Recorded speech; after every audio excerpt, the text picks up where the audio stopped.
minu klientide seas, ka sõprade lähedaste seas on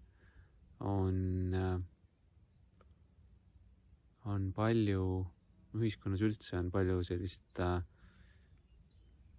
ärevust, depressiooni, muretsemist ja nii lihtne on öelda, et see ongi see alateadlik programm,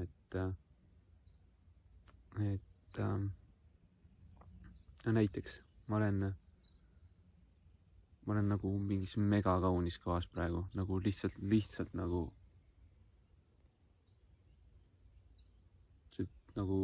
tõenäoliselt siit telefonist või selle video pealt ei hooma nagu neid kõrgusi ja seda mastaapi. Ja samas on nagu selline tunne, et vau, et see on lihtsalt üks kõige kenamaid kohti, kus ma olen olnud.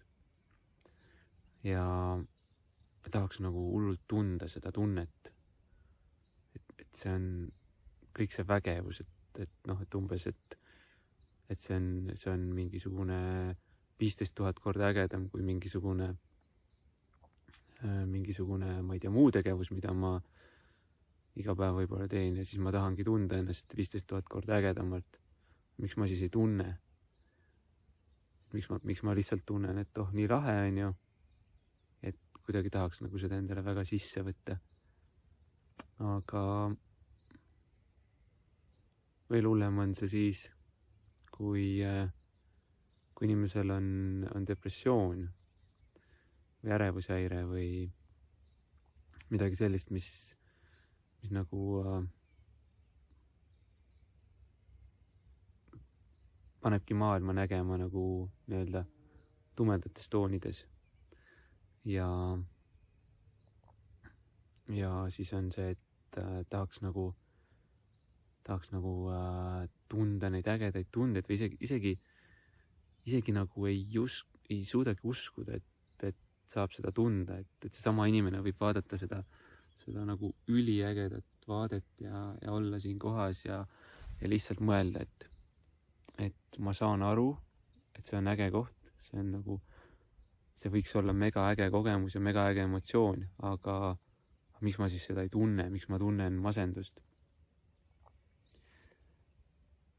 Ja see ongi sellepärast ju tegelikult, et nagu ma alati räägin, et 95% meid juhib alateadlik meel. Alateadlik meel ongi emotsionaalne meel. Ehk siis seal ongi need emotsioonid ja kui see programm, nii-öelda see mis on võimust võtnud, see on negatiivne seal programmis, siis isegi kui ma mõtlen nii-öelda selle oma, seda ei saa niimoodi konkreetselt võtta, aga oma selle 10 ja 10 kordi siis vähem võimsa teadliku meelega, et oi, ma tahaks seda ägedat tunnet nagu siin nautida ja seda sisse võtta ja kuidagi, et see tõstaks mu emotsiooni tohutult. Siis me ei suuda ju selle nii palju nagu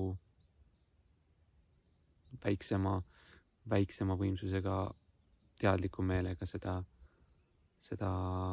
emotsiooni mitte kuidagi võita. Teadlik meel ei võida mitte kunagi emotsiooni. Ja samas nagu see nipp tegelikult ongi selles, et mis meid eristab loomadest näiteks. Ongi ju see, et meil on see teadlik meel, meie supervõime. Ja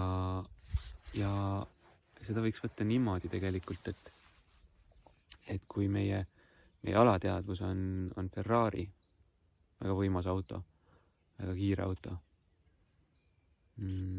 siis meie teadlik meel on see juht.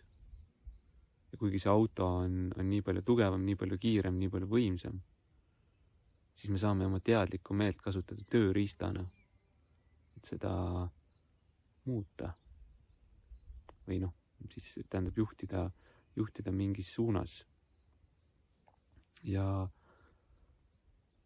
see ei toimu hetkega, et kui ma olen näiteks siin üleval ja mõtlen, et ütleme, mul on mingid negatiivsed emotsioonid ja et ma tahangi olla, et ma tunneks positiivselt ja võib-olla ma isegi ei usu enam, et ma suudan seda tunda või ei mäletagi või ei saa endale lubada, ei pea ennast nagu selle vääriliseks isegi. Siis tegelikult, mida saab teha sellel hetkel, ongi see, et ma lihtsalt suunan oma tähelepanu sellele ägedale, mis iganes mu ümber see äge asi on või hea asi või positiivne. Ja võib-olla siis sellest igast sekundist, mis ma mõtlen ja tunnen, võib-olla ma 99% tunnen seda negatiivset tunnet ja mingit allasuruvat emotsiooni. Ja siis see üks sajandik sealt sekundist on siis see positiivne asi või lihtsalt see, et ma keskendun mingisugusele, ma ei tea, lilleõiele või mäetipule või mida iganes. Ja võib-olla, ja siis kui ma keskendun, see, kuhu me suuname oma tähelepanu, sinna läheb energia. Ja kuhu läheb energia, see kasvab. Seda saab rohkem. Ja võib-olla ühel hetkel on see juba 5% või 20% seda positiivsust. Ja siis võib-olla ühel hetkel, kui see on juba 21%, siis me hakkame seda ka tundma. Kui me siiani nii-öelda mitte ei sundinud, aga lihtsalt suunasime oma tähelepanu. Midagi ei tasu alla suruda. Me ei pea seda negatiivset emotsiooni alla suruma, vaid lihtsalt suuname oma tähelepanu sellele positiivsele, sellele, mida me tegelikult tahame. Ja mingil hetkel see hakkab võimust võtma. Ja see, millele me ei suuna oma tähelepanu, mis jääb tahaplaanile, siis mille suhtes me oleme ükskõiksed. Kasutame oma teadlikku meelt selleks, et olla selle suhtes ükskõikne. Ja suuname oma tähelepanu sellele, mida me tahame tegelikult. Siis mingi hetk seda saab rohkem ja see võtab võimust.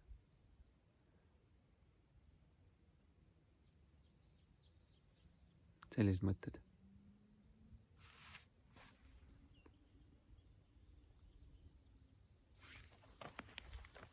Ilved on hakanud tulema.